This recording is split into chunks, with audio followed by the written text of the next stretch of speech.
parts mga buddy. So ito na yung mga na tistis ang tawag sa amin na chainsaw ng mga kahoy. So 2x3 yan lang, ilang peraso din ito mga buddy.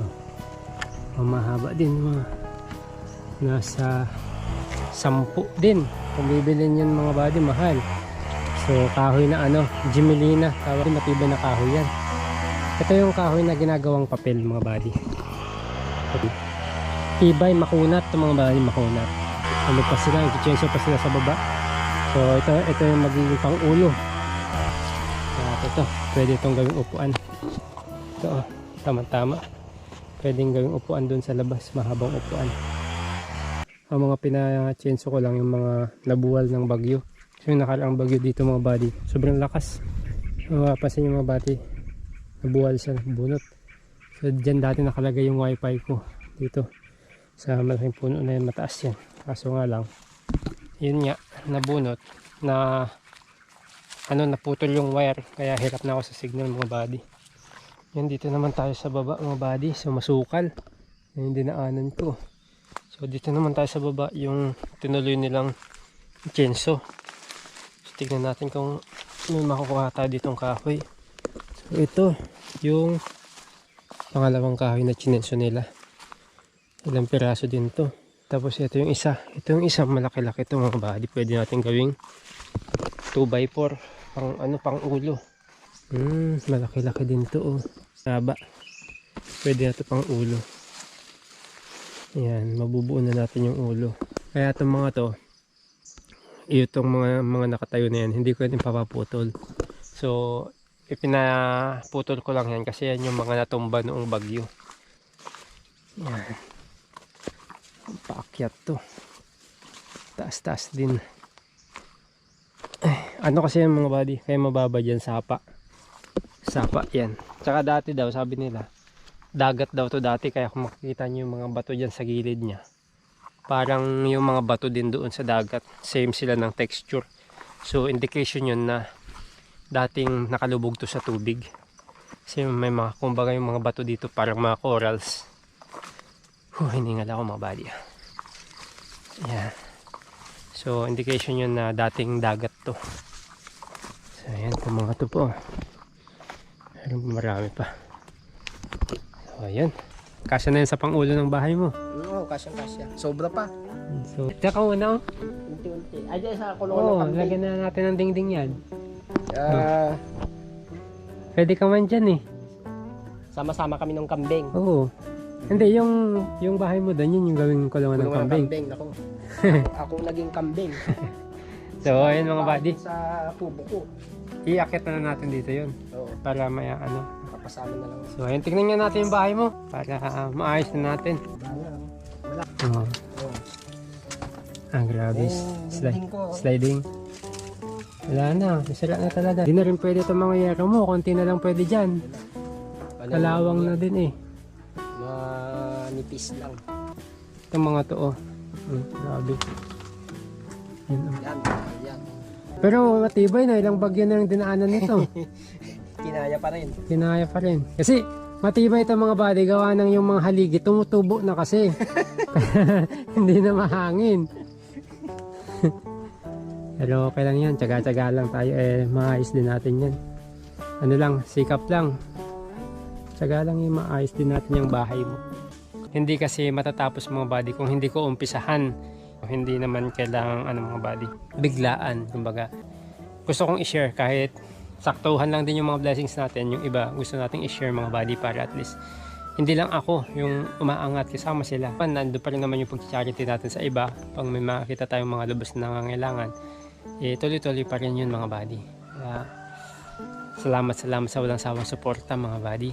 Magle-layout po tayo dyan para makita po natin. Hindi naman po ganun kalakihan yung bahay na papatayo natin, para at least safe din yung mga bata lalo sa bagyuhan. So ayan mga body, salamat ulit sa lahat ng mga sumusuporta. Maraming salamat.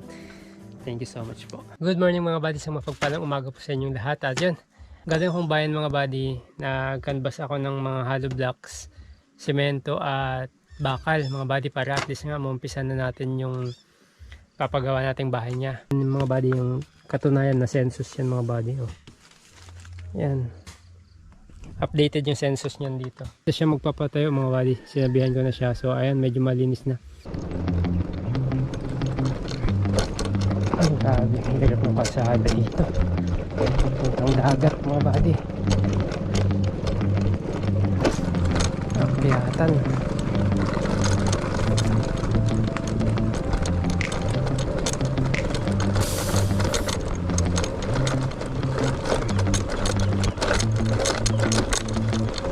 Sa dagat.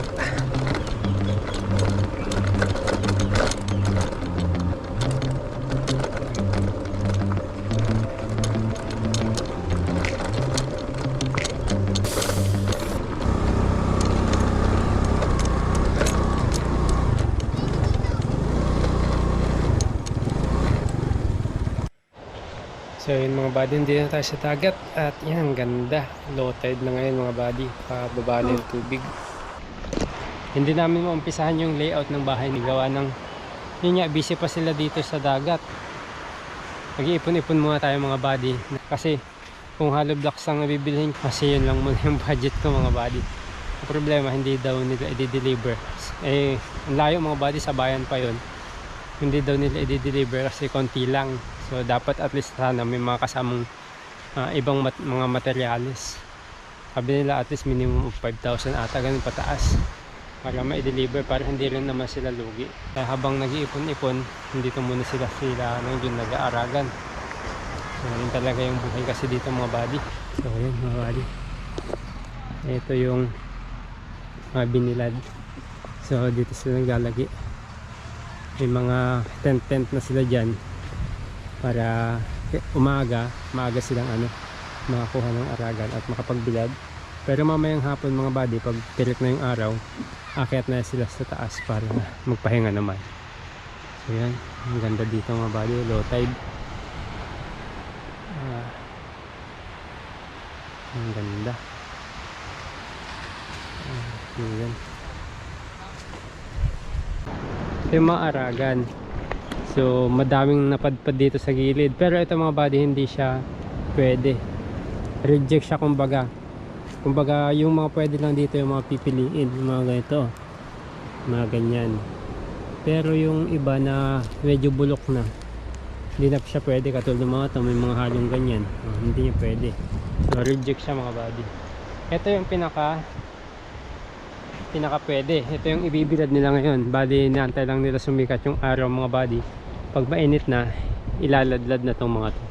Ito yung mga nakuha nila kagabi. So ito kumbaga mga fresh to, mga fresh na aragan yan.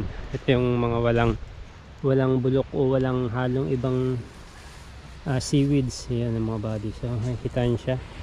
So yan mga buddy, ibibilad mamaya na parang ganun, ilaladlad na parang ganyan para matuyo. Tapos kinabukasan babalik na rin para matuyo siya. So yun mga buddy, nandun sila ngayon sa may kubo-kubo nila at nag-aantay nga sila ng naantay nila yung araw na pumutok o tawag dun, sumikat. Yan mga buddy, pasikat pa lang yung araw, maaga pa, alas 6 pa lang. So para ibilad nila mamaya yung iba, o kaya yung mga binilad kahapon babalik na rin nila tulad ng mga yan.